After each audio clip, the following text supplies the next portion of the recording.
Ungwame bundu ya Kongo. Ungwame bundu ya Kongo. Ungwame bundu ya Kongo. Ungwame bundu ya Kongo.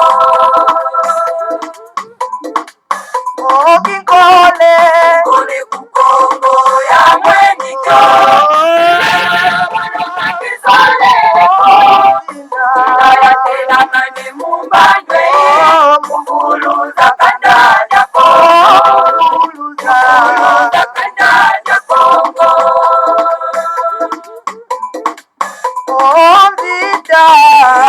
Kongo ya mweniko.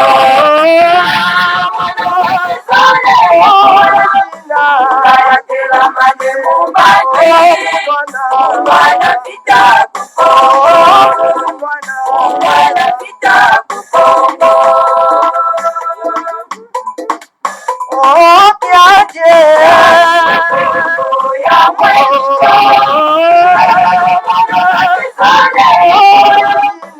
Kaya tela mane mumbanje. Kanda ya Kongo. Kanda ya Kongo. Kongo ya mweniko. Kaya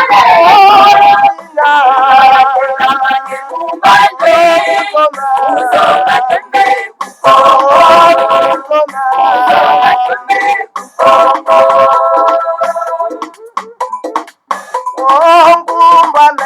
Ungwame bundu ya Kongo. Ungwame bundu ya Kongo.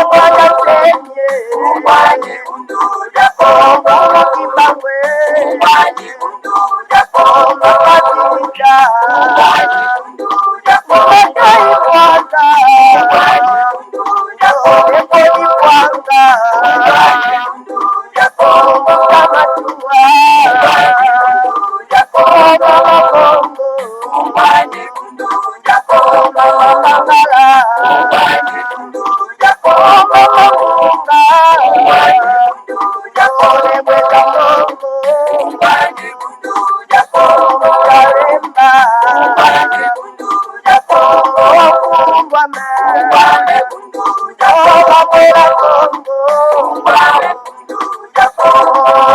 Ungwame bundu ya Kongo. Ungwame bundu ya Kongo. Matondo mingi bama batata bandeko balandi ya Congo bololo Ungwame bundu dia Congo tarabiso wana toyena pokwa na lelo pamba te lelo ezali ya solo pena atuka mokolo mwa mposo mokolo mwa zomi ya sanza ya zomi mobu ya koto mibale na tuku mibale tukomi bongo na ngonga zomi na mwambi na miniti tuku mitano na motoba elingi koloba ngonga motoba na miniti tuku mitano na motoba ya sima ya nzanga ezali ya bino molobeli botabopelo bobala elingi koloba malamu koloba bayenge pe bambote balusako na bino banso balandi ya Congo bololo tala biso wana toye lisusu atuka na pokwa na lelo mpona ete tokoka kosala solo mpena baanalyse na situation politique pe na situation en tout cas ya le grand maître Nemwa Dansemi kuna na kati na mboka ya Mpumbu bama batata bandeko epawa pe en tout cas na pokwa na lelo tozali solo mpena en tout cas na consultant na biso monene oyo boyebi bama batata bandeko na kombo ya Mbuta Nzinga. En tout cas, lelo Mbuta Tati azana bisote, Mbuta Lukombo, Mayala Lukombo azana bisote, na pokwa na lelo parce que boyebi Mbuta Mayala Lukombo autaki solo pena en tout cas kufela vraiment ex-femme na ye oyo ba bota na ye mwana bama batata bandeko balandi ya Congo bololo. Donc azana na situation ya kosala ba démarche kuna na mboka ya Londres pona likama oyo tiki solo pena en tout cas komela en tout cas ex molonga na ye oyo en tout cas azali mama ya bana na ye bama batata bandeko balandi ya Congo bololo. Papi en tout cas to profiter pena cette occasion pona kopesa ye solo pena en tout cas ba condoléances bama batata bandeko balandi ya Congo bololo. Donc voilà, tozana Mbuta Nzinga awana pokwa na lelo et pas wapi tokosana et retour d'horizon.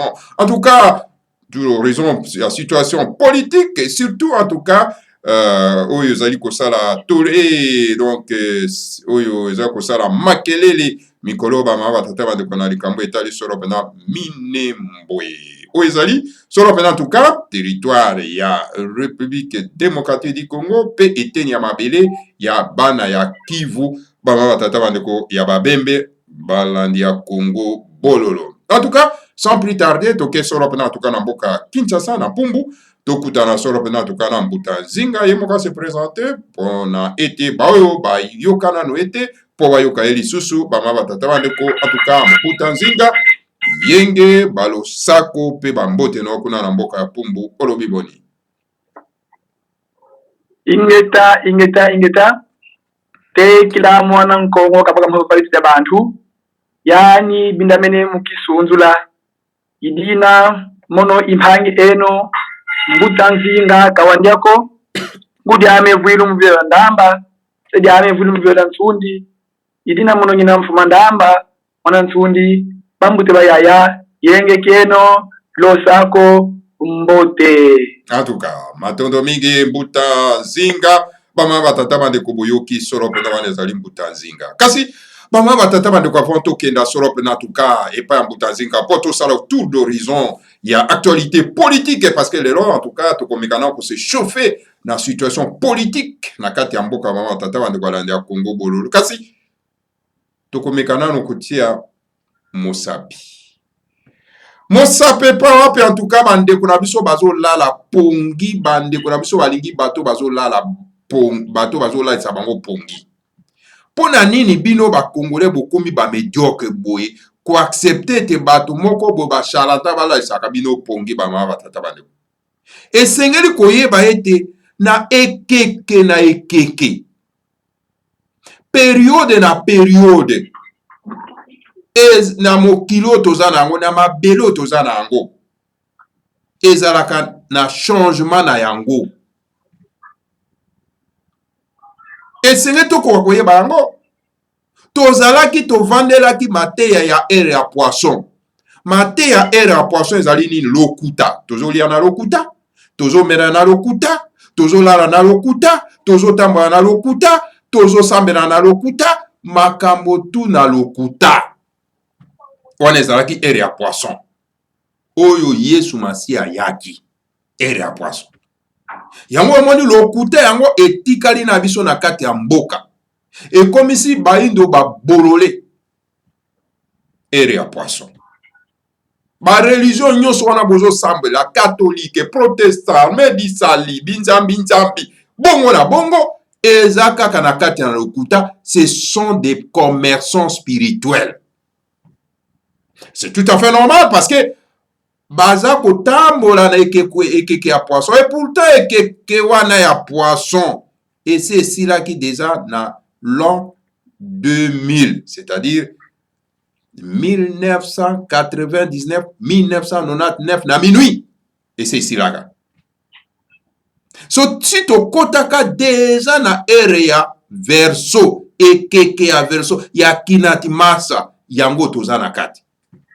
Et na chaque période wana ere wana tata nzamba pungutoledo atinda kasoro pena tukaye na envoyer pour ete a préparer baimboka na ekeke ya sika parce que ekeke ya sika yaka na makambo ebele bamama batata bandeko eyaka na baconfrontation ya kosakana te alors esengeli un envoyer ya tata nzambe akoka koya apesa bato solo pena tuka mateya oyo ekopermettre bango mpo ete bakota na ekeke wana po baza na difficulté te po baza na mikakatano te po ete bakoka solo pena tuka kotema na bopikiliki bamama tata bandeko balandi ya Congo bolo alors yango wana bomoni ete na biso toza na chance na kati na Congo mpona ete tokoka koyamba solo pena na envoyer ya le Seigneur à Congo oyo aye mpona koprepare biso mpona ekeke ya sika mpona ete toza na difficulté te mpona ete ekeke ya sika ezalaka na violence moko ya kosakana te.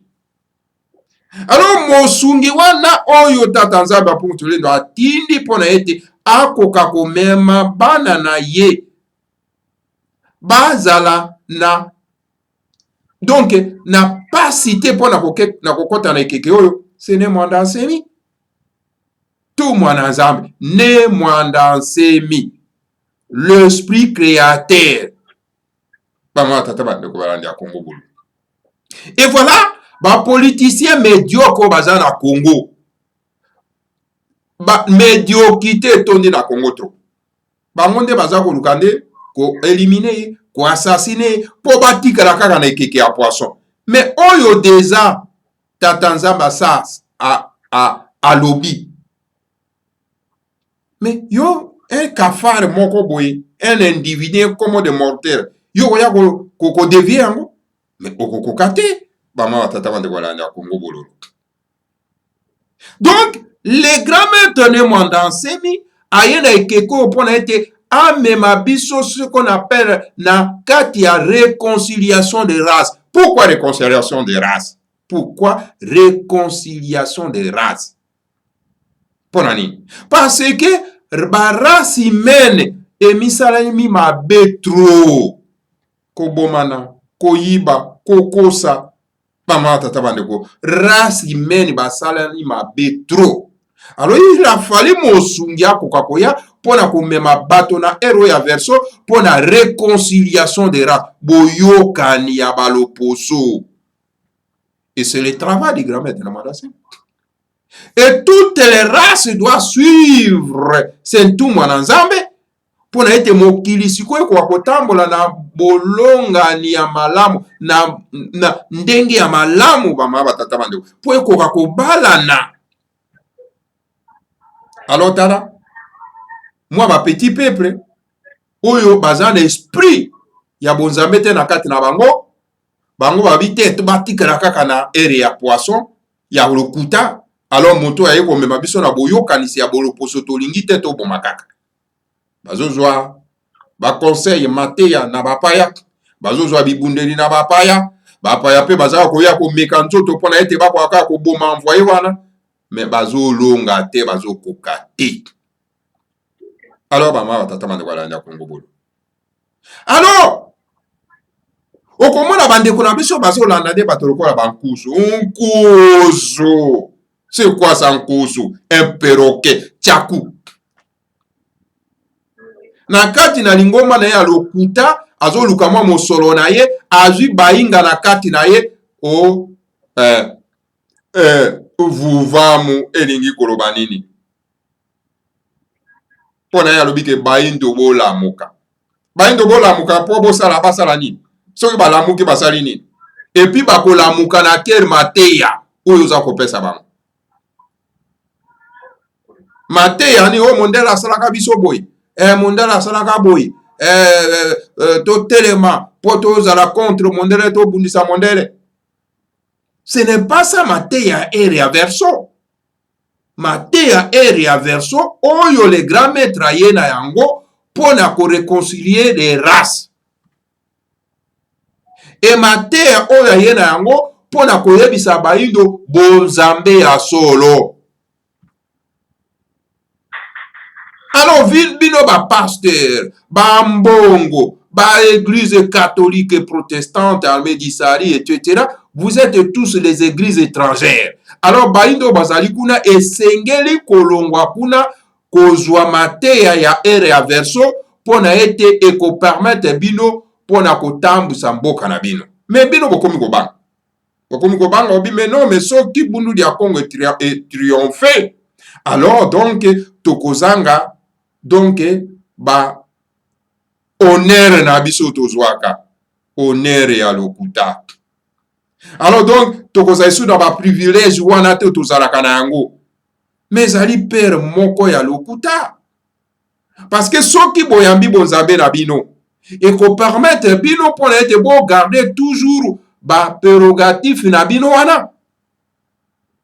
Alors mama batata bandeko landa Congo bololo to éviter soki toloba na monoko nini po ete bato oyo bakwa koyoka.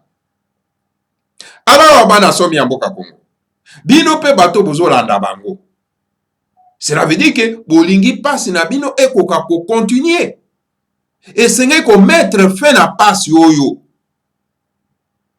et ko mettre fin na pasi oyo lingi koloba ko landa mosungi oyo yena ekeke oyo ya sika ere ya verso ere ya kinati masa yango oyo mateya ya sika mateya ya kala esi esili bapriere na bino wana ekomaka epai lisusu epai ya le seigneur akongo te parce que eza lisusu na efe te parce que tokoti na mbongo wana mosusu etango tokoti na mbongo wana mosusu tokoti na énergie mosusu etango tokoti na énergie mosusu ba énergie ya kala ekoti mai. Je vous l'ai dit, il faut bolanda botika matoyi mangbongi, vous perdez le temps pour rien. Pambate, le Seigneur Kimbango avait déjà donné la promesse, avait promis aloba qui était longue akoya kopesa biso mate ya masika po préparer biso solo pena na kobongisa mboka et préparer donc boye ya kwatulendo car boye ya kwatulendo kozala violent et sengeli ko se préparer pona ko yamba solo pena en tout cas boye ya kwatulendo wana et ezali kozela Yesu te pamba te Yesu ye moka aloba ki ete na keye pa ya tata kasi bokomona ngai lisusu te. C'est-à-dire mission na esila siko bino bokozela ye akoya mokolo nini bozela ye na 1999 ayaka te bongo siko akoya mokolo nini non parce que ye moko asalobaki ke na keye pa ya tata alors bokotikala komona ngai lisusu te. C'est fini, sa mission est terminée. Alors donc race bantu ebandaki kozela nkwatulendo et voilà bama batata bandeko okwatulendo azali sur le terrain mais bino koza konyokola okwatulendo et bokokoka ndenge nini bama batata bandeko balandi ya Congo bololo. Donc voilà on ezalaki solo pena en tout cas moi introduction muke oyo na kokaki solo pena en tout cas ko pesa bino hein, moi longue introduction bama batata bandeko balandi ya Congo bololo pour préparer biso nzela ya kokota solo pena en tout cas na mbuta na biso mbuta nzinga. Alors donc voilà mama batata bandeko na éviter soki mbuta nzinga zali koyoka biso mbuta nzinga est-ce que za biso toujours ingeta mbuta en tout cas matondo mingi na kanisi mbuta tati moto azali solo penda ko benga toluka ko kotsa ye po akwa kozana biso solo penda en tout cas na kati awa mama batata bandeko balanda Congo bolo. Alors mbuta nzinga wana ezaki ma introduction na éviter soko zana mwa commentaire alors donc po to kokota na sujet na biso apokwa ya lelo balobe pesa mele ingeta kulutu vraiment matondo mingi na ndenge opesi ngai parole ya liboso na kobanda na méconnaissance epa ya Mbuta Lukombo oyo annoncé oyo ex femme na ye ancien femme na ye aperdaki mwana vraiment tokobola ye moko nde moto aperdre mwasi na ye wana ancien ex épouse na ye wa matondo ola donc toujours kopartager vraiment mawa ensemble malgré à distance mais vraiment des cœurs et tout pour du cœur vraiment bisika azali vraiment azo ba condoléance po yebuti pa ya Mbuta Nzinga et na yango na kotikala vraiment mité tout na kotikala vraiment bouche fermée te il faut na partager na ye douleur wana en chantant une chanson pour ya Bukongo oyo ezo ko symboliser vraiment absence ya mutu to ko pede mutu to ko longwa ya mutu na niveau ya terre pour que a se rendre na Congo pour que a continuer mission na niveau ya Congo alors on est mongo elobi boye wenda mpangi peye mpangu tusisidi tomadia tamundi mbalufwa twena monana kusimu Congo wenda mpangi peye mpangu tusisidi tomadia tamundi mbalufwa twena monana kusimu Congo gelufwa inani kwaku ngekusolanga bamboteko ngeye babo fondanga ye matadi hudulanga gelufwa inani kwaku ngekusolanga bambipeko ngeye babo fondanga ye matadi ukulanga nkupa mfuto ni mwanda Kongo ngimbidibo ingeta ibobo matono kulutu vraiment na otali point de vue na ngai vraiment via introduction au sali vraiment naza de terre naza vraiment à 100% na onyo sur le lobby que peuple noir esengeli afon la miso peuple noir esengeli à comprendre et précisément la RDC les Congolais soi-disant les Congolais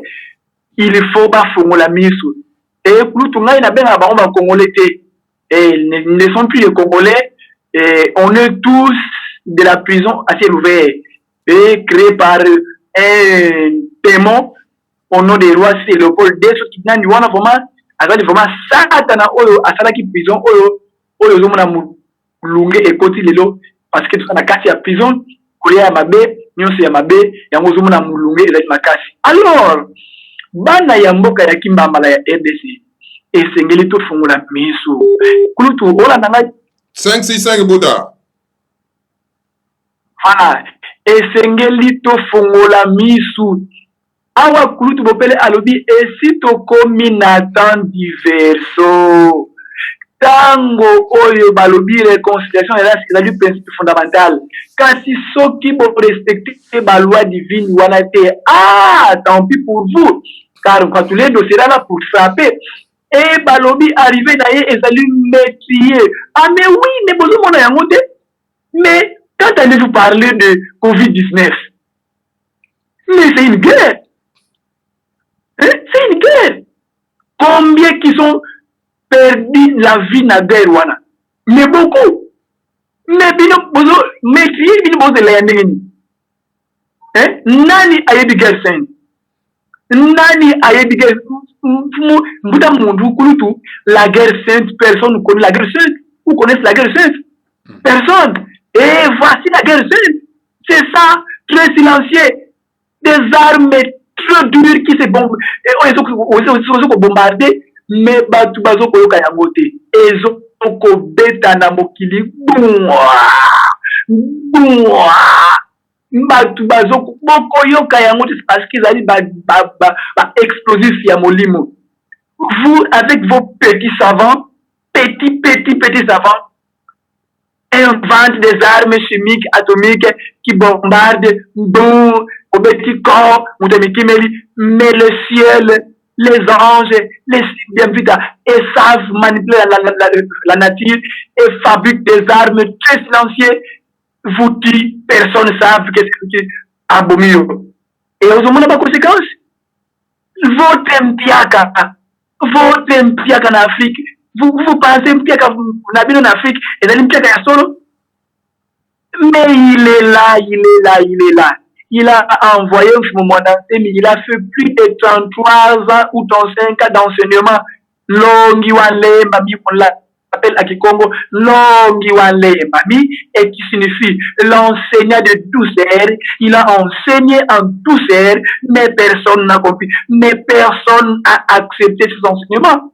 Et cette fois-ci, les cieux, notre Père, les ciels viennent avoir ce qu'on appelle une gratulendo sur la terre, c'est notre maman, et notre maman a supporté mutu obatini na likolote, et voilà, pas bouleverse mandenge koti, maman zo koganga ke mutu ale kimne na obatini ningari, et voilà le gratulendo est là, il frappe très silencieux, car son arrivée sera métier, et on nous parle de Covid-19, plus d'1 million, plus de milliers de morts dans le monde.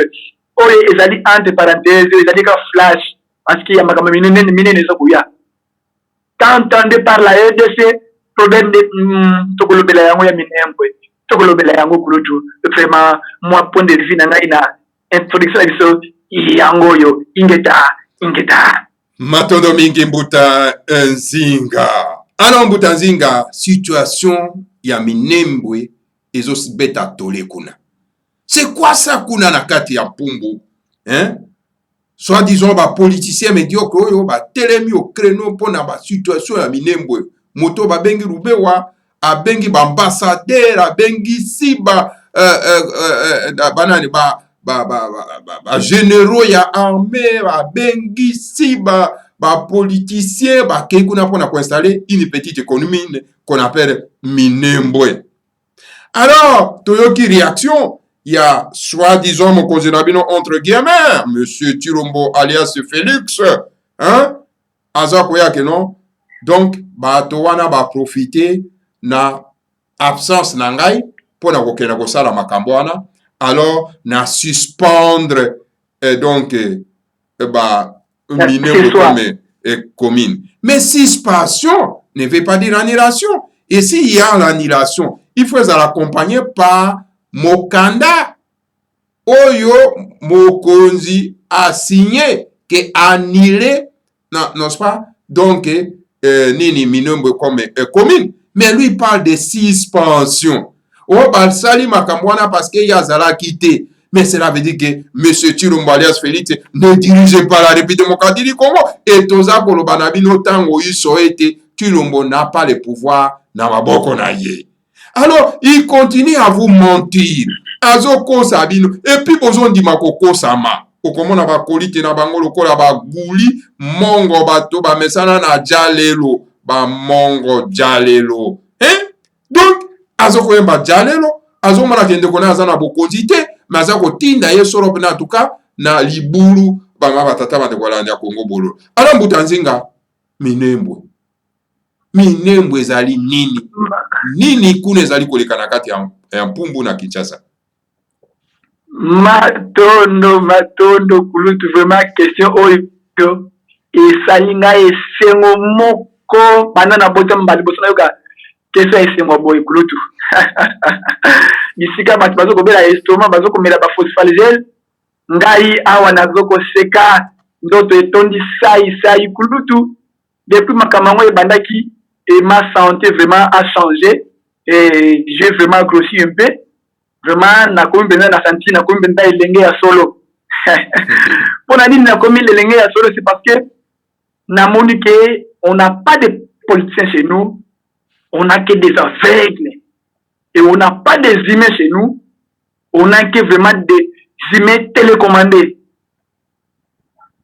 Mama yala kukongo beti bumbule donja kongo uba songandila. Mama yala kukongo beti bumbule donja kongo uba songandila. Donja kongo uba songandile. Donja kongo uba kendula. Donja kongo uba songandile. Donja kongo uba kendula. Kulutu nzembo wana ebima j'espère na 1988 à 89. Donc 3 ans après la création du Budia Congo, et la chanson fut venue. Et la chanson parle de quoi? La chanson explique que l'Ongia Congo qui est tout le monde semi, les politiciens n'ont pas une vision, n'ont pas une bonne vision, alors orientez-les. Fumwana semi ba politiciens ba bungi sont des aveugles ba simi ba kan ba ko mona ndisi ba koti makiti zwa bango zonsa ba mona ndina fumwana semi les politiciens na biso ba zana valeur morale et spirituelle enseigner-les fumwana semi espoir na biso ezapa na yo mema biso les politiciens congolais ba pesa ka doléance wana ya grand-mère depuis na 1989. Alors c'est pour cela grand-mère a pris la canne en tapant sur Maï Ezo Kabwana yango zo komona ke bango nyonso bazo kola na mfumu mwandanse parce que c'est lui qui a été envoyé par mfumu Kimbangu pour venir diriger l'Afrique centrale. Alors na la personne de la mukuse pour que pas comprendre parce que nazo kenemi na ndenge ya badage. Alors il faudra zonga na ndila. Donc, dossier amené beaucoup tout. Et Zali Makambo, programmé ici à l'Obela depuis qu'à même en 2008, n'a parlé, Magamé à l'Obela Kayamo. Qu'est-ce qu'il avait dit? Abiser une mission divine, quelle est une mandat qu'on m'a confié. Et quelle est cette mission? Il m'a dit de préparer le peuple Congo, de recevoir un de le plus puissant au nom d'un Faguledo. Parce que le peuple Congo a une mission de diriger l'Afrique centrale et le monde à partir de l'Afrique, à partir de laquelle de l'Afrique. Alors, que dit cette mission-là, je dois effacer toutes les frontières coloniales et restaurer des frontières naturelles placées par Fumanda Congo ou placées par le Seigneur à Congo, notre Père Céleste. Car si vous prenez de l'huile ou au Mafuta, au Maï, au Tenaver Moko, vous verrez une frontière naturelle, mais ce qu'au Maï, aux humains, ça s'engage dans la frontière et aux alatés. On a dit à l'Obaka Ndelo, on a passé parce qu'il savait que la frontière coloniale, la frontière et comme la vision des autres n'a pas joué.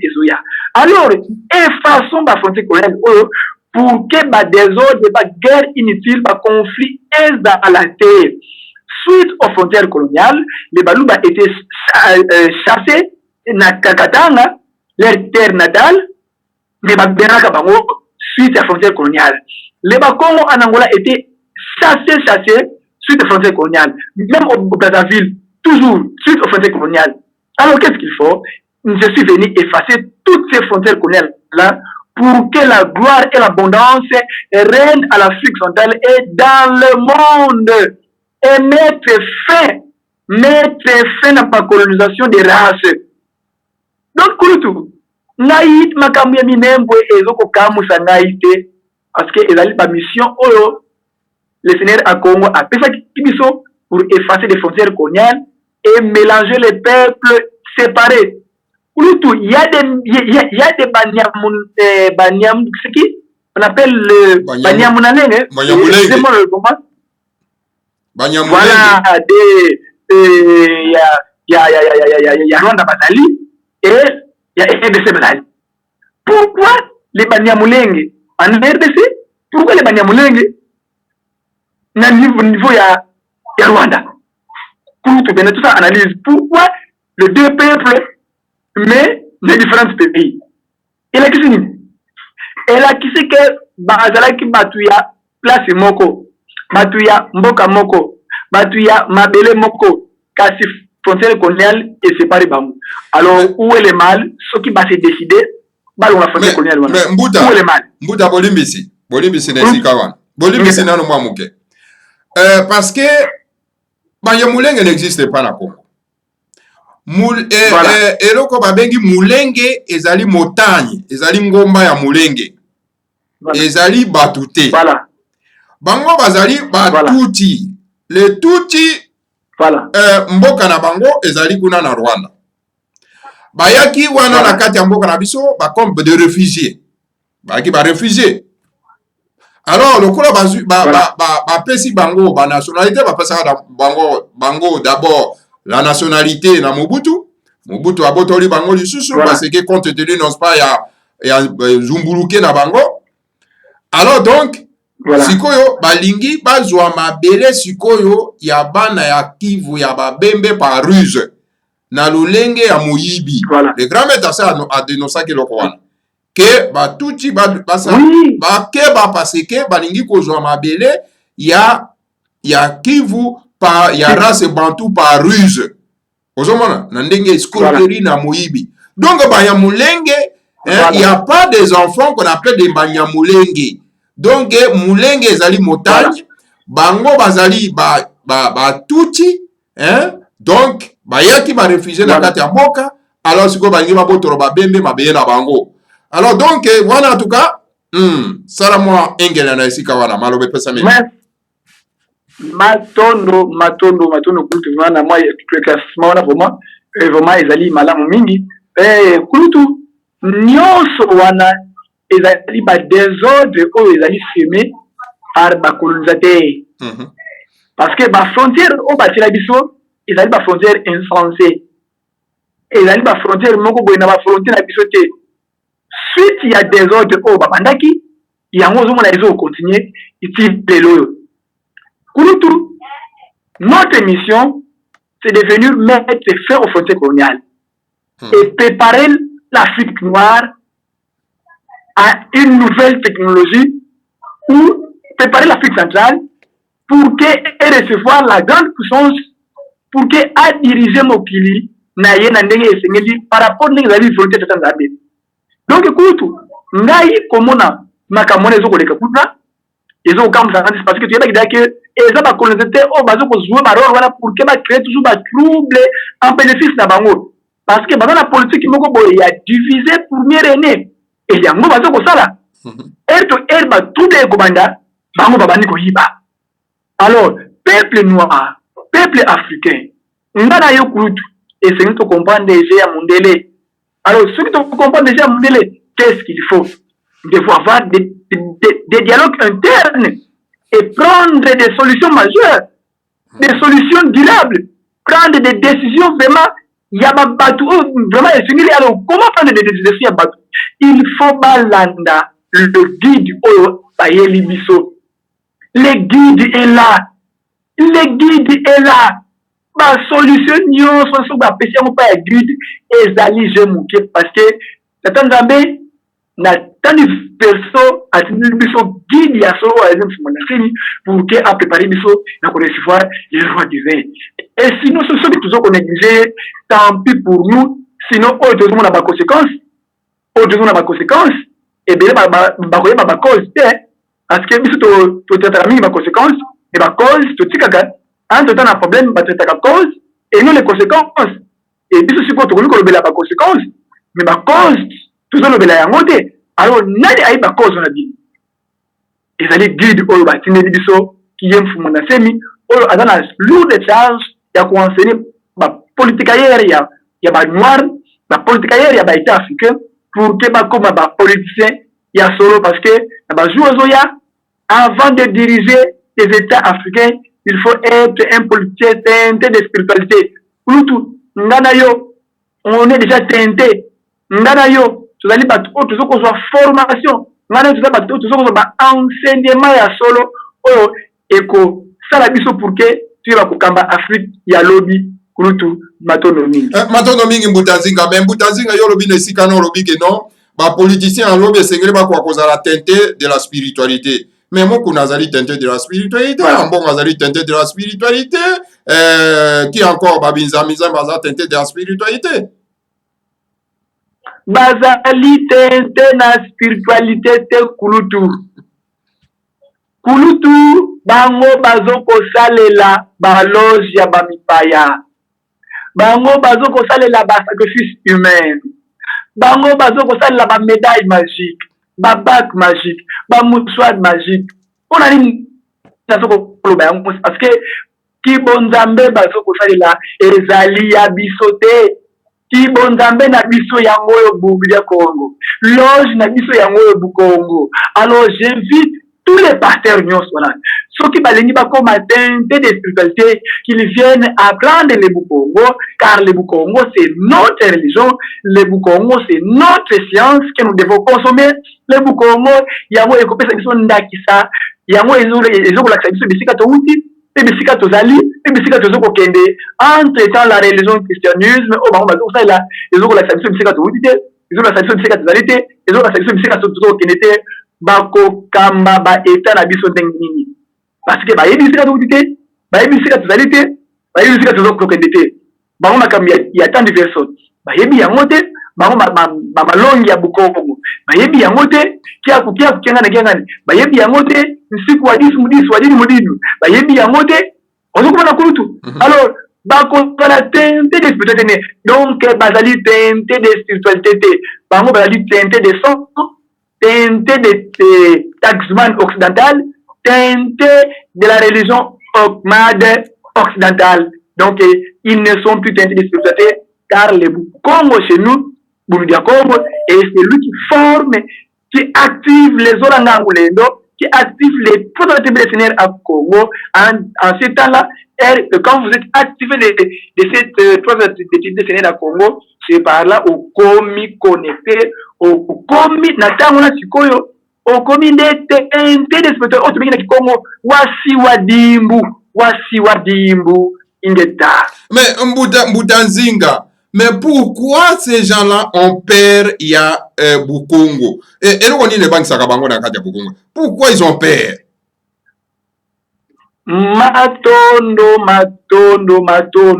sont des fainéants ils ne veulent plus travailler pour tout bango balingi mbongo ya facilité L'Occident Oui. a tout intérêt de coloniser.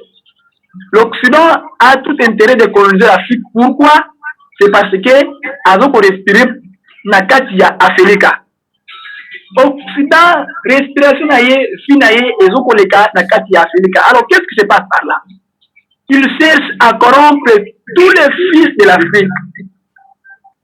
Sans l'exception, avant qu'on corrompe bango nyonso pour que ba servir à leur donnant des taxman pour dominer toujours l'Afrique, pour toujours aliéner le peuple, pour toujours désorienter le peuple, en même temps, azoko pesa bango na misolo.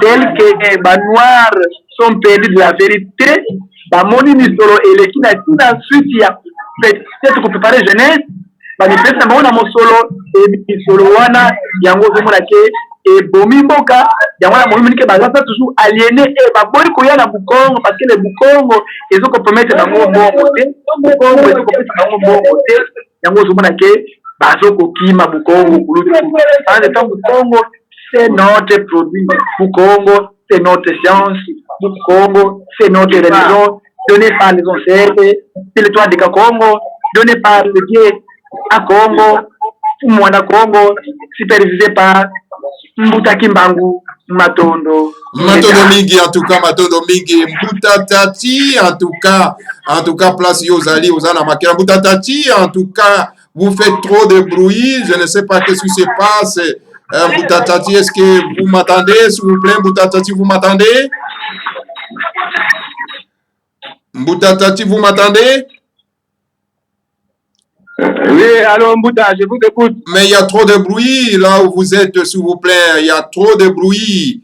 Est-ce que vous pouvez un peu s'éloigner de tous ces bruits? Parce que nous sommes en direct avec Mboutanzinga à partir de Kinshasa. Nous sommes en train d'analyser la situation politique en République démocratique du Congo et dans l'Union de Timati en général. Alors, Mbouta Tati, vous êtes Camerounais. J'aimerais vous poser encore la même question que je viens de poser à Mbouta Nzinga. Pourquoi les christianisés, pourquoi les pasteurs, pourquoi les monseigneurs, ils disent le monseigneur, moi je ne les appelle pas monseigneur, pourquoi ils ont peur de Bukongo? Est-ce que vous avez une petite explication là-dessus? Oui, Mbouta, je m'excuse pour le retard, mais j'ai quand même un point de vue que je peux donner. Voilà, à vous la parole. Bon, Mbouta, vous savez, les Occidentaux sont venus en Afrique, ils ont imposé avec la dictature, avec la violence, pour régner sur nos ancêtres. Et aujourd'hui, au fil du temps, le Seigneur à Congo a envoyé l'un de leurs fils de la terre, Mamboma Kosi, au nom de Némola Sébi, pour relater la vérité aux Africains et écrire un livre qui sera un livre sacré pour nous. Et tous ces soi-disant monseigneurs, pasteurs, qui sont au service de l'Occident et leur propre intérêt. Mais moi, personnellement, j'ai toujours eu une position très violente. Nous sommes en train d'éduquer la jeunesse. On les forme, on les prépare. Quand le moment va arriver, et qu'ils ne sont pas toujours prêts à comprendre, ces pasteurs, ces monseigneurs, à mon point de vue personnel, nous allons passer à la violence. La violence dans quel sens? Regardez un peu en Afrique, particulièrement en Afrique centrale. Quand l'Occident fait mettre le désordre, quand nous on veut s'entretuer, ils viennent retirer les ressortissants occidentaux, particulièrement la France et la Belgique. Dès qu'ils retirent les ressortissants, ils retirent dans le chaos. Et tant qu'ils ne sont pas inquiétés en Afrique, ça serait un peu difficile pour nous qui sommes minoritaires, qui avons compris déjà la vérité, ils sont en train de fuir le balcon pour notre livre sacré. Donc le moment va arriver, œil pour œil, dent pour dent. Même les Occidentaux là, en Afrique centrale, ils ne vont pas sortir. S'ils sont en Afrique, ils vont subir ça avec nous. Parce que vous voyez, tous ces dirigeants, tous ces pasteurs, tous ces prêtres, c'est les produits fabriqués de l'Occident. Et ils sont là pour leurs intérêts de l'Occident et ils ne comprennent pas l'enjeu de l'humanité. Et ils ne savent pas que l'Afrique a une très grande possibilité de diriger l'humanité dans le bon sens. Donc vraiment, Bouddha, à la ligne là, quand le moment va arriver, ils ne peuvent pas comprendre. Au lieu qu'on va s'entretuer entre nous allons commencer à cibler les Occidentaux en Afrique. Parce que je te rassure, et je le dis sincèrement, si en Afrique centrale, là, en une journée, on a tué 200 Occidentaux, ils ont intérêt à s'arranger, faire même partie leurs dictateurs, leurs pions qui sont mis en Afrique, dans ça ira de leurs intérêts. Mais tant qu'ils ne sont pas menacés, ils viennent tester, le noir s'entretue entre eux, ils sont là, ils ne sont pas gênés. Quand c'est mauvais, ils viennent par leurs ressortissants. À un moment donné, même leurs ressortissants là, ils ne vont pas sortir. Nous mourrons ensemble, nous sauverons ensemble, nous coulons ensemble au Mbouta. Mais Mbouta Tati, mais vous savez très bien que les Occidentaux, ils aiment trop la violence parce qu'ils sont ici, de la violence, hein, parce que ils sacrifient même leurs enfants à cause de leurs propres intérêts aussi, parce que vous avez vu dernièrement au Congo, Kinshasa, ils ont sacrifié des experts des Nations Unies tués par Hippolyte Kanambe avec ses services secrets. Alors les Occidentaux n'ont rien fait comme réaction parce qu'ils savent très bien que c'est leur jouet, leurs travailleurs. Est-ce que vous croyez que avec cette manière de la violence, ça peut changer vraiment la donne, ça peut changer, n'est-ce pas, la situation? Oui, Mbouta, je te dis, en ce moment, nous vivons là. Pour qu'on dialogue, pour qu'on négocie, il faut rapport de force. C'est vrai, pour le moment, eux nous dépassent militairement en armement. Mais ce qui est sûr, c'est parce qu'ils ont toujours les pions en Afrique. Même les sociétés là, quand ça va Elf, quand ça va Total, quand ça va arriver, on va planifier tout ça, on va bloquer tout ça, et ils vont nous comprendre. Parce que nous sommes, voilà, il y a 2020 ans, pour ne pas dire 60 ans, soi-disant, on nous a libérés, on ne nous a pas libérés. Ils ont toujours les pions en Afrique. Donc, sincèrement, avec la lutte à part là, avec leurs pantins dirigeants, avec leurs pasteurs, avec tout ce qu'ils ont mis, à un moment donné, tant que nos propres frères africains, parce qu'il faut souvent suivre le discours de Léopold II. Léopold II avait dit ceci dans son discours de 1883. Évangéliser les Noirs jusqu'à moelle épinière. Ne leur laissez pas le temps de réfléchir. Parce que le jour où l'un des enfants noirs viendront réfléchir, ça serait très dangereux pour nous, l'Occident. Travaillons leurs propres frères. Que quand le moment va arriver, ils vont rentrer en Europe et nos propres frères noirs vont continuer le travail. Et c'est ce qu'on est en train de vivre aujourd'hui avec les pasteurs, les prêtres, même eux, tout ça, ils vont trouver le compte. Nous, on a notre loi sacrée à nous. Quand le moment va arriver, même s'il faut les pendre, nos pasteurs noirs là, on va les pendre.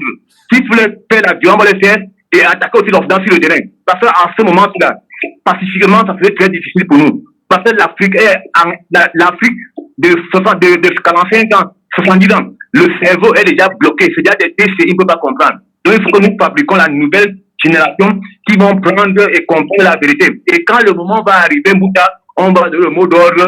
Par cette manière-là, ça va marcher. Même l'aéroport, là, personne ne sort, personne n'entre.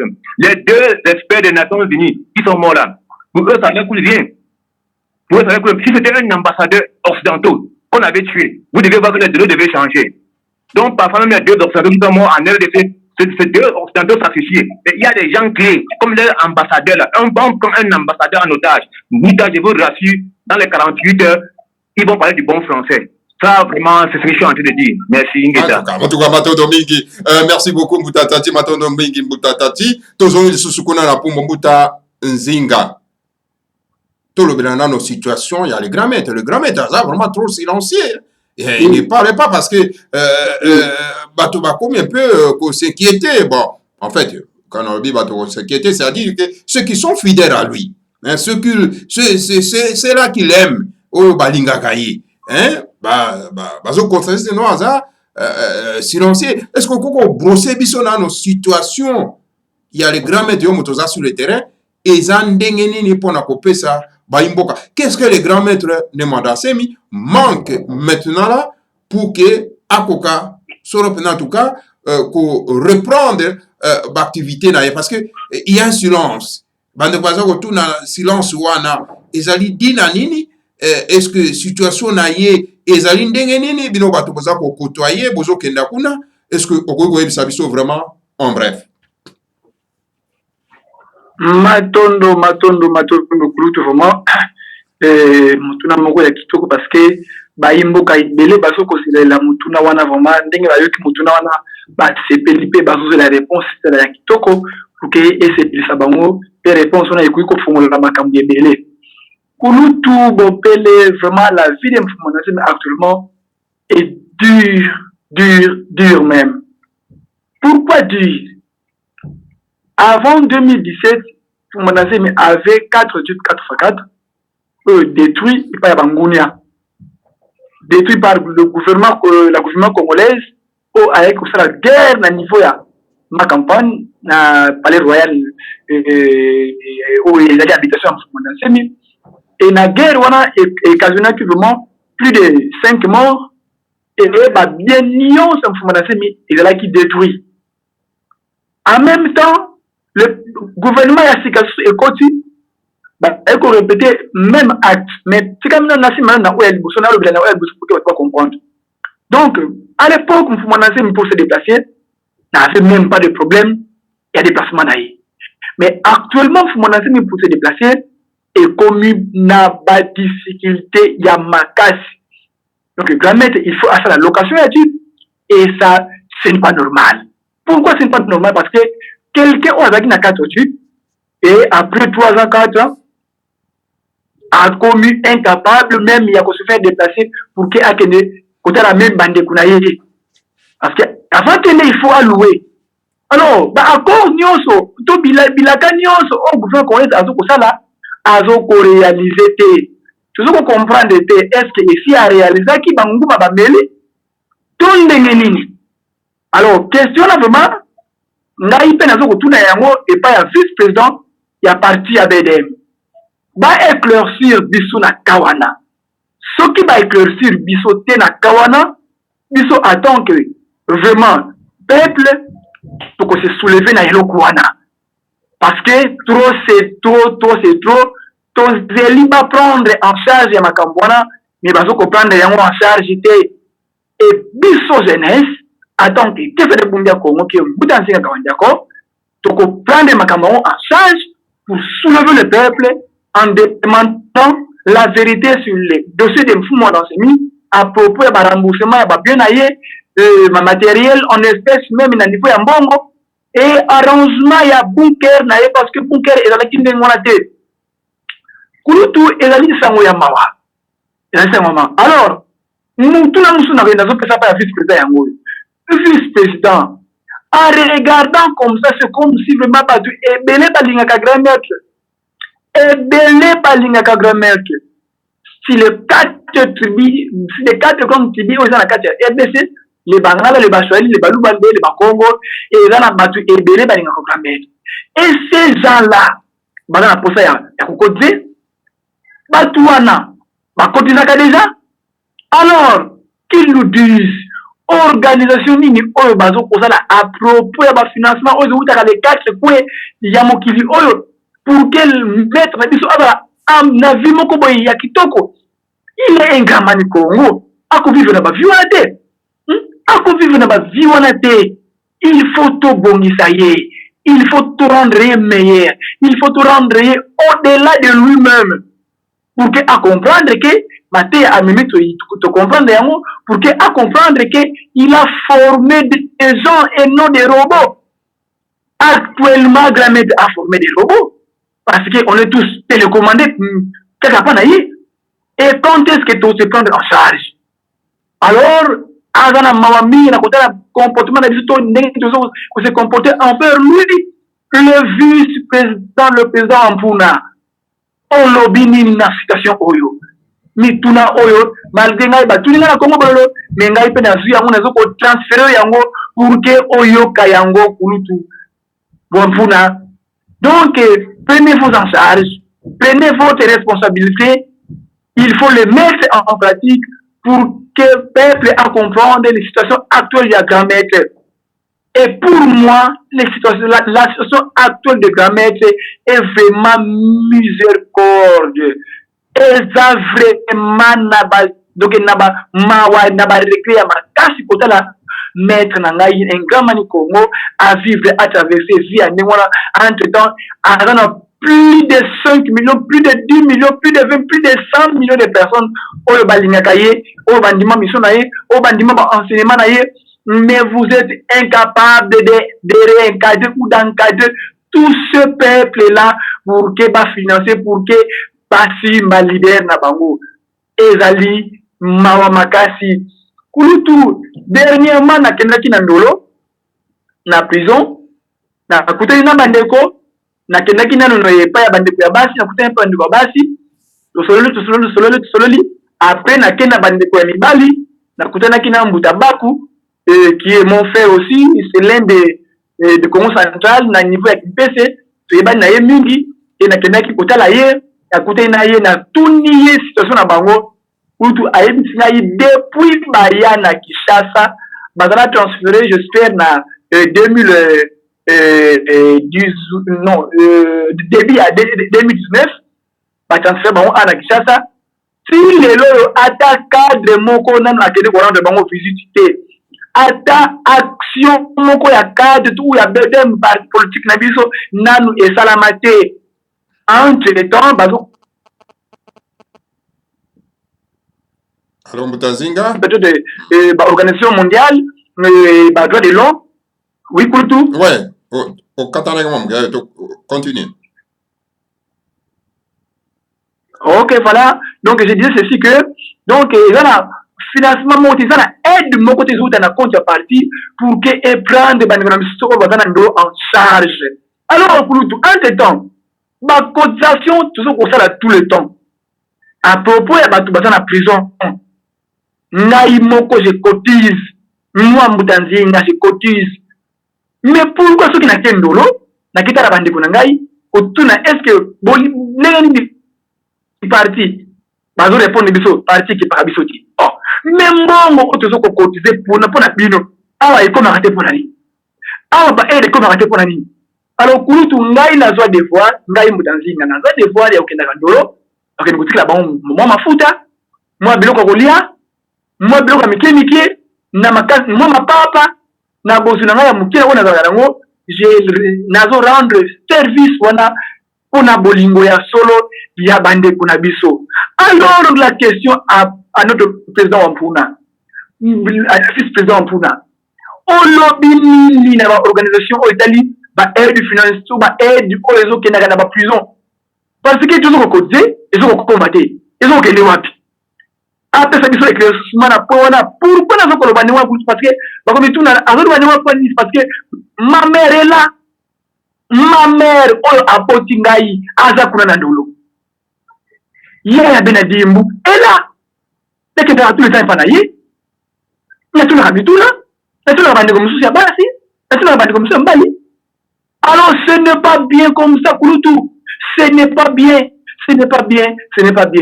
donc kulutu réponse na ngai à propos ya mutuna ya mwana ya omoni na développement pour que vraiment le vice-président est comme na matoi pour que Esus Mounaye, et Bamsaye, et bouger, et piquer, pour que à tellement vraiment à te prendre en charge, à avoir la responsabilité en main, pour que tout est libre, matonomingi. En tout cas, matonomingi Mbutanzinga soropena en tout cas na message vraiment ya mawamingi pour na bande kuna biso o bazali vraiment kuna na kati na prison ya ndolo. Donc, on n'est pas na Cameroun, tout dans Mbuta Tatipé. Mbuta Tatipé, vous avez entendu la réaction de Mbutanzinga. Alors, il a brossé, il a dit que la situation dont le grand maître de Madansé, Mitou Manazambe, aujourd'hui en ma campagne, n'est pas bonne parce que il manque de moyens de transport, il manque un peu tout. Mais vous, au Cameroun, vous êtes aussi nombreux quand même qui suivez les grands maîtres de Mandansemi, mais pourquoi vous ne faites pas aussi un effort de pouvoir venir en aide, n'est-ce pas, du grand maître de Mandansemi, compte tenu, n'est-ce pas, de ces politicailleurs, les politiciens médiocres qui l'amènent à une vie vraiment très difficile, très dure. Quelle est votre réaction là-dessus en entendant la réaction de Mbutanzinga? Mbuta Bompe, vraiment merci. Et par rapport à la réaction de Mbutanzinga, vraiment, je lui dis d'abord félicitations pour avoir le courage de dire tout ça dans Congo Bololo et que ça va arriver dans les oreilles du vice-président. Parce que ce problème-là, parfois des cotisations, plusieurs fois nous comprenons des cotisations qui vont abandonner. même ceux qui sont en prison, on ne comprend rien. Mais le plus grand problème que je ne suis pas en train de comprendre, et je vais revenir un peu par derrière, quand le grand maître était à l'hôpital, au moment où il voulait sortir de l'hôpital, c'est le même vice-président, avec tout l'entourage qui était en train de féliciter le président de la République. Il a fait patati patata. C'est les mêmes vice-présidents qui ont félicité Olengankoy. C'est les mêmes vice-présidents qui ont félicité l'autre député Don Mingala. C'est eux. Mais finalement, vous félicitez tous ces gens-là. Pourtant, le même jour qu'on a arrêté le grand maître, on a arrêté avec plus de 50 personnes. Et les 50 personnes, on les a envoyées à Bandundu. Pour quelle raison vous pouvez nous expliquer que vous félicitez les Don Mingala, les Olengankor, vous les on a libéré le grand maître, donc tous ceux qui sont en dolo, tous ceux qui sont abandonnés, on les a abandonnés. C'est pas normal. J'ai écrit même dans le Congo, Bruno, ce n'est pas normal. S'il faut bien comprendre, c'est-à-dire que les Olengankor, c'est des flatteurs. S'il faut bien comprendre, j'ai même suivi quelque part, il faut se dire la vérité, j'ai même suivi quelque part que celui bon, ça a vérifié, je dis bien ça a vérifié, car en ce qui concerne la réhabilitation du grand maître, Olengankor a perçu $600,000. J'ai dit ça a vérifié, donc je ne peux pas faire vérifier. Est-ce que Mampouya peut nous donner vraiment des éclaircissements dans le montant de $600,000 qu'on a remis à Olengankor et que pratiquement dans la maison, le moyen pas de $10,000. C'est autant de questions comme ça. Où Olengankor a pris $600,000 à partager avec les gens qui nous disent la vérité. À un moment donné, on doit voir que le grand maître ne peut pas passer tout le temps à souffrir comme ça, avec tous les enseignements possibles qu'il a donnés. Un parti politique doit avoir un bureau puissant. On doit avoir des cotisations puissantes. Moi-même, qui vous parle là, plusieurs fois, j'ai envoyé l'argent à Kinshasa, à plus de 2 reprises. Je ne suis pas le seul Camerounais. Je connais des Camerounais qui ont envoyé de l'argent à Kinshasa. Donc, à un moment donné, il faut que le parti doit s'asseoir sur la table. Vous dire ce qui ne va pas, les cotisations, tout ça, pour que le grand maître arrive à Kinshasa. Même si à Kinshasa, il y a même des parties de $3,000. Qu'au moins, pour un gain de temps, pour payer au grand maître, pour se déplacer. Qu'est-ce qu'il y a que chaque fois, si le grand maître veut se déplacer, aux cotisations. Non. À un moment donné, il ne faut pas que Mampouya, nous on va parler de lui, parce que c'est lui le vice-président. À un moment donné, il doit s'arranger à mettre les points sur les i. Ceux qui sont à bande de vous, ils peuvent libérer. Et je reviens maintenant sur la question où tu m'as posé par rapport au silence du grand maître. Et c'est vrai. Pour le silence du grand maître, pour moi, ça ne me dérange pas beaucoup. Parce que pour tous ceux qui ont suivi le grand maître depuis plus de 5 ans, 3 ans, dans ses dires, dans ses congédités, tout ce qu'il avait dit en ça est en train de partir progressivement dans ce qu'il avait dit. Maintenant, c'est à nous, c'est au parti, les responsables du parti, de savoir comment retirer la peur en eux. Je ne sais pas si peut-être ils apprécient les gens de peur qu'on va les chicoter. À un moment donné, franchement, s'ils ont peur qu'on va les chicoter, ils se mettent de côté. Moi, j'étais à Kinshasa. J'ai vu des gens ténéraires sur le grand maître prêt à parler et prendre des responsabilités. Que de passer tout le temps à faire. Pour moi, c'est comme le Tchalelo. Olengankor, merci. Tom Milonga, merci. Président Solis, merci. Et entre-temps, on est parti chez lui arranger une petite portion de la maison et on d'accord. Il y a des carreaux. Il y a des endroits sur le grand maître. Quand pour celui qui connaît le palais, en pourcentage, on n'a même pas arrangé 10%. C'est 100% de ce qu'on a détruit chez le grand maître. Mais les Mampouya sont là, félicitations. Non. À un moment donné, il doit arrêter ça et dire la vérité. Donc, vraiment, voilà un peu ma position dans ce que je pouvais te dire là. En tout cas, merci beaucoup. Ouais, bon, excusez. Ouais. Dans l'intervention, je vais ajouter moi quelque chose à propos de l'oko Balubake qui est Babongi Sandaku. Kulutu, Babongi Sandaku, Babongi Sandaku, Wanate, Bakombola qui Kokopola. Kulutu, Nanazaki Puna pas grand maître. Nanazaki Puna. Plafond exalté. Grand maître, à devant la place, plafond exalté. Hein? Plafond exalté. Ampoule normale, ampoule, où il y a 1500 francs. Ampoule, où il y a 1500 francs congolais. On a dit na tiamote kulutu. C'est la grand maître. Basoke, où il y a 500 francs congolais. On a dit na tiate. Kulutu na mawa na zala ikuna. Kulutu, juna kuna na kokanga photo ya plafond au moins la disque grand maître fanda. Ezali mawa. Babongi cité Kulutu. Babongi cité, c'est de la honte ça, c'est de la honte. Donc quand j'entends dire que le gouvernement congolais a réhabilité la maison de Fumanansemi, c'est de l'injure. c'est de l'injure totale. Nous devons mettre fin à l'Okwanake Babomsaki. Non. Bunker est dans le paradis terrestre. Ce côté bunker, moi je connais bunker avant 2017. Na kota, na fanda. Ulutu. Bunker est dans le paradis. Paradis. Sans climatiseur, mais na climat mon comme jamais vu. Jamais vu Ulutu. Nana mona bandaku ya ndenge wana te na kisasa Ulutu. Mais si tu connais kende utala bunker Ulutu. Kende utala. Vous allez beaucoup regretter. Ezali mawa Ulutu. Ezali mawa. Alors, et la vice-président en silence comme ça, je me pose des questions. Nini balakiye, nini obango bako réaliser obango balakiye. Ezali mawa, nous sommes des commandos, nous sommes des makesa. Et si to la pandai, nde kele minimune ko kalunga olula mbabonso ya bionso no. Toile ka minimum bakanga, bavonda, bavanga mamonso no babazolele. Kanti Kongo yimuna Kongo. Mfumu. Mbuta wa mpuna. Ngiwe tivingila. Malongi matamini tambula. Malongi vitamini vewa deja. Disu mudinu. Siku walunungu bo utele. Mbuta wa mpuna telama.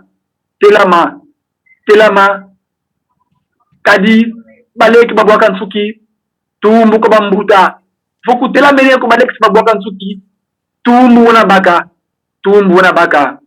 Ingeta kulutu matondo mingi. En tout cas, matondo mingi, mbuta nzinga, en tout cas, bama batata bande kwa landia Congo bololo, boyoki soro pena en tout cas, réaction ya mbuta nzinga na situation les grands maîtres azana ngokuna soro pena en tout cas, na palais royal, boyoki bino moko, donc, to zakobe langwa na Congo bololo ete palais royal, et zali na yango réhabilité jusqu'à présent, alors donc, bato wana ba pesi promesse mais ba réaliser promesse na bangote d'ailleurs ba ko réaliser promesse na bangote parce que ce sont des gens qui marchent na lokuta bazotamba na lokuta ba ma tata bandeko donc ba koki jamais ko honorer ba promesse na bango pour na bango c'est une sorte de punition oyo ba pesi et pas il y a chef saint de la race bantu ba ma tata bandeko la Congo bolo. Donc c'est à nous maintenant de prendre les choses en main. Donc, il y a l'Akisabango qui, en tout cas, votre soi-disant punition au Bolingi Kopesa dans les grands maîtres de Mandasemi, pour n'a été beau la Kisake non, boza ko faire souffrir, boza ko faire souffrir, donc, Zali Nayango en vain. Alors, donc, Baimbo Kalara se bantu, totalement. Alors, donc, to Kenda, to ya au secours, il y a notre leader charismatique, Mandasemi. Alors, Mbutanzinga tokomi na suka. Tokomi na suka, question, ezali, ikamotali, donc, le 12 octobre. Le 12 octobre, c'était vendredi, Bama Tata Bandeko, en tout cas, le seigneur Kimbango, Mfumu Kimbango, Atika Kisorope, en tout cas, Mokili Oyo. Alors, kuna nakati ya Pumbu, bozali ko s'organiser, ndenge nini, pour une certaine manifestation à commémoration. Ingeta, vraiment, personnellement, dans nous tour. D'abord, moral, vraiment, ils sont au zénith. Parce qu'ils allaient toujours au mot sacré. Ils allaient à Mfumkimangu. Na o étalé organisation mouvement. Parce que nous sommes liés au Ibozaïla. Nous avons un niveau qui m'a dit na mbeno. Ils allaient bisika autozo kukuke no kusangana kavomo dans l'ensemble par rapport ya mbanda kinibumbu to ya babazi kwa nyonso tozo kukutana na niveau ya mbeno na kimbanteke. Donc fête ezali na mbeno na kimbanteke matondo kulu. En tout cas, matondo mingi mais pona nini bosali yango dimanche parce que le jour ezali le 12, cela veut dire que kuna na Congo le 12 octobre ezali férié. La sagesse Congo en scène, baleke babwaka nsuki tumbu ko bambuta. Qu'est-ce que cela signifie? Soki bana mike babungi, punition, pamikolo.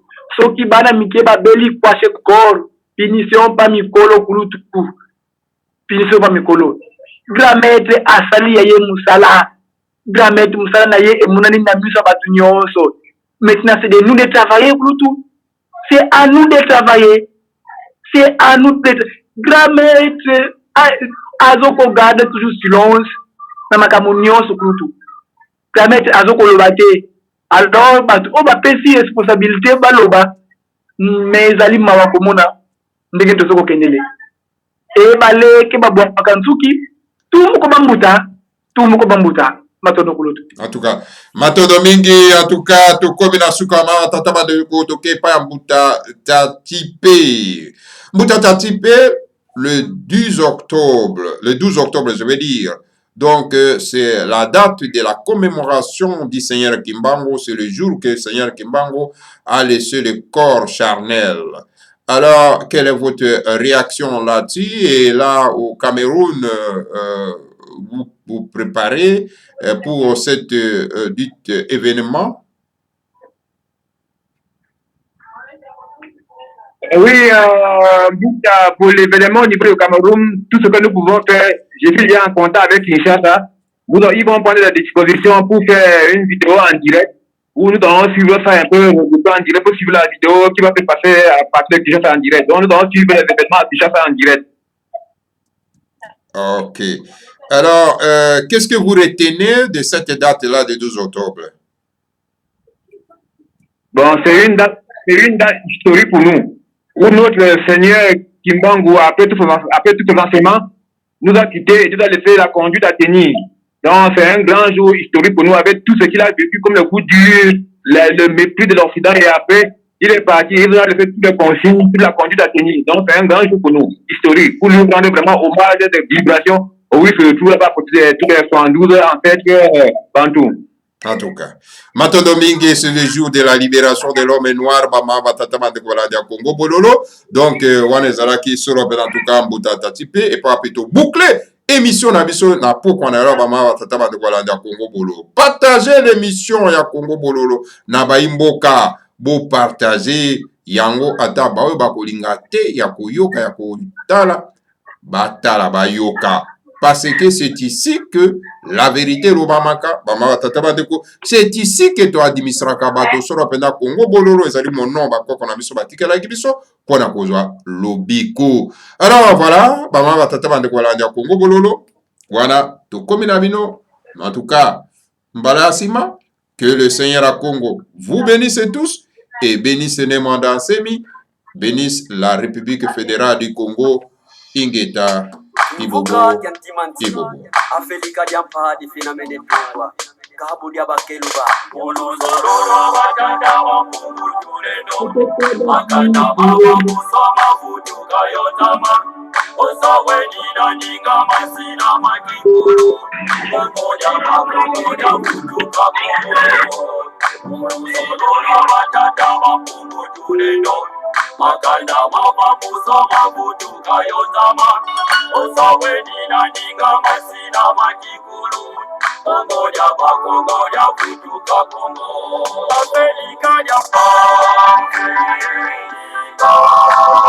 Afrika ya Marina Tumba. Afrika ya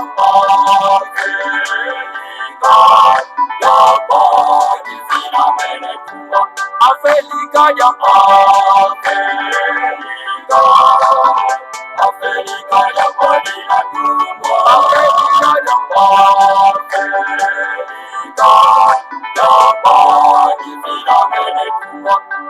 Kesi ambayo mbita keti mana kukongo. Ipanza kya Kongo ye kibuka kya timanti. Kesi ambayo mbita keti mana kukongo. Kongo ya futuka Kongo. Kesi ambayo mbita keti mana kukongo. Ipanza kya Kongo ye kibuka kya timanti. Kesi ambayo mbita keti mana kukongo. Kongo ya futuka Kongo. Afrika ya Afrika ya Marina Tumba. Afrika ya Afrika ya Africa ya Africa ya body na tumbo. Africa ya body fina mene tumbo. Zakuza kuna tatu zazo sina katulwa. Ulusolola batata bakungu tulendo. Sikumi azone za kwanza zinatungwa. Yevuka na ukivuka kantimati. Zakuza kuna tatu zazo sina katulwa. Ulusolola batata bakungu tulendo. Sikumi azone za kwanza zinatungwa. Yevuka na ukivuka kantimati. Afrika ya Afrika ya mbali na kubwa. Afrika ya mbali zina mene kubwa. Afrika ya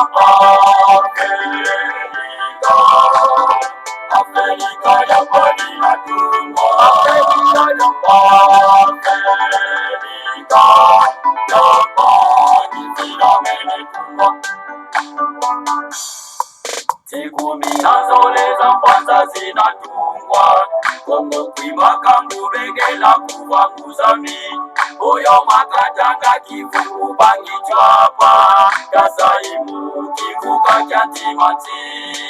Sikumi azole za kwanza zinatungwa. Kongo kwimaka ngubengela kuvanguzami. Oyo makatanga kivuku bangi chwapa. Kasaimu kivuka kyantimati. Afrika ya Afrika ya mbali na kubwa. Afrika ya mbali zina mene kubwa. Afrika ya Afrika ya mbali na kubwa. Afrika ya mbali zina mene kubwa.